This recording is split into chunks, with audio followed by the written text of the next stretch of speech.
ఎన్టీఆర్ జిల్లా విజయవాడ పశ్చిమ నియోజకవర్గంలో ఎమ్మెల్యే సుజనా చౌదరి ఆధ్వర్యంలో ప్రజా దర్బార్ కార్యక్రమాన్ని నిర్వహించారు. కార్యక్రమానికి ప్రజలు అధిక సంఖ్యలో వచ్చి వారి సమస్యలపై దరఖాస్తు చేసుకున్నారు.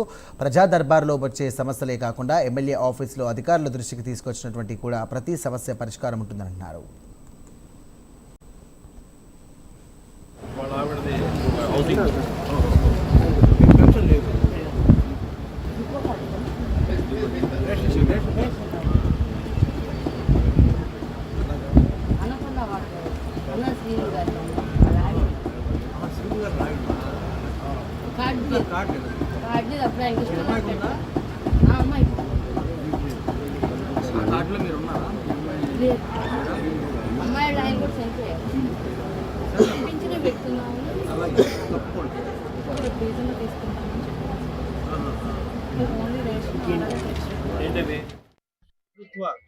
పిలుపు మేరకు విజయవాడ పశ్చిమ నియోజకవర్గ శాసనసభ్యులు సుజనా చౌదరి గారి కార్యాలయంలో ప్రజా దర్బార్ అంటే ఇక్కడ నిత్యం ప్రజా దర్బారు జరుగుతూనే ఉంటది.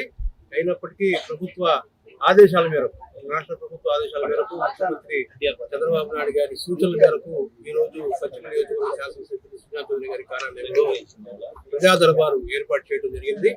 దీనిలో ముఖ్యంగా ఇప్పటి వరకు వచ్చిన విజ్ఞాపన పత్రాలు ఎక్కువగా దీనికి సంబంధించి చిన్న చిన్న సమస్యలు, ఈ కాన్స్టిట్యున్సీలో ఉన్న సమస్యలు అన్ని కూడా వాటి పట్ల కూడా అధికారులందరూ కూడా ఈసీడీకి సంబంధించి ఈసీడీ డిపార్ట్మెంటు, అట్లాగే మన వాటర్ సప్లై కానివ్వండి, కార్పొరేషన్ నుంచి, అట్లాగే రెవెన్యూ డిపార్ట్మెంట్ నుంచి మండల విఆర్ఓ గారు వీళ్ళందరూ కూడా వచ్చి కూర్చో ఉన్నారు.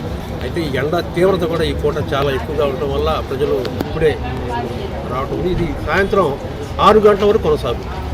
పేద ప్రజలకు అందుబాటులో ఉండే విధంగా, పేద ప్రజల సమస్యలు తీర్చే విధంగా ప్రజా దర్బారులు నిర్వహించాలనేటువంటి సంకల్పంతో అన్ని ప్రాంతాల్లో కూడా, అన్ని నియోజకవర్గాల్లో కూడా ఈ ప్రజా దర్బారు కార్యక్రమాలు నిర్వహిస్తున్నారు.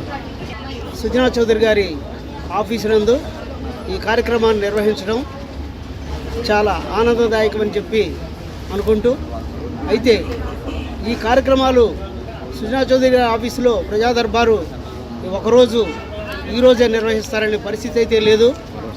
ఆయన సుజనా చౌదరి గారి ఆదేశాల మేరకు సుజనా ఫౌండేషన్ పేరుతోటి పశ్చిమ నియోజకవర్గంలో ప్రతి క్షణం పేద ప్రజలకు వారి సమస్యలు తీర్చడానికి, వారికి అహర్నిశలు వారి కష్టాల కోసం ప్రతి క్షణం ఆలోచించడానికి ఈ ఆఫీసులో ఎప్పుడు కూడా శ్రీధర్ గారి అందుబాటులో ఉంటూ ప్రతి కార్యక్రమాలను కూడా తీసుకుంటూ పేద ప్రజలకు అందుబాటులో ఉంటూ వస్తున్నారు. ప్రజా దర్బార్ ఏర్పాటు చేయడం జరుగుతుంది. ముఖ్యంగా ఏ రోజైతే సుజనా చౌదరి గారి శాసనసభ్యులుగా నియమితులయ్యారో ఈ పశ్చిమ నియోజకవర్గ సమస్యల మీద ఆయన దృష్టి పెట్టడం జరిగింది. ముఖ్యంగా కొండ ప్రాంతంలో ఎక్కువగా తాగునీటి సమస్య మీద కానీ, అలాగే రిటైనింగ్ వాల్స్ పడిపోయి వర్షాకాలంలో రిటైనింగ్ వాల్స్ పడిపోయే పరిస్థితుల్లో కానీ ఎక్కువ ఉండడం జరుగుతుంది. దీని మీద ఆయన ఎప్పుడైతే శాసనసభ్యులు నియమితులయ్యారో ప్రతి డివిజన్లో ఉన్న నాయకుల్ని పిలిపించి ఏ సమస్యలు ఉన్నా నా దగ్గర తీసుకురండి, ఇక్కడ సమస్యలు పరిష్కారం అయ్యే విధంగా మనం చేద్దామని చెప్పేసి అందరికీ తెలియజేసి, అప్పటి నుంచి గత 2 సంవత్సరాల నుంచి కూడా ఏ సమస్యను తీసుకొచ్చినా పరిష్కారం అయ్యే విధంగా ఆయన కృషి చేయడం.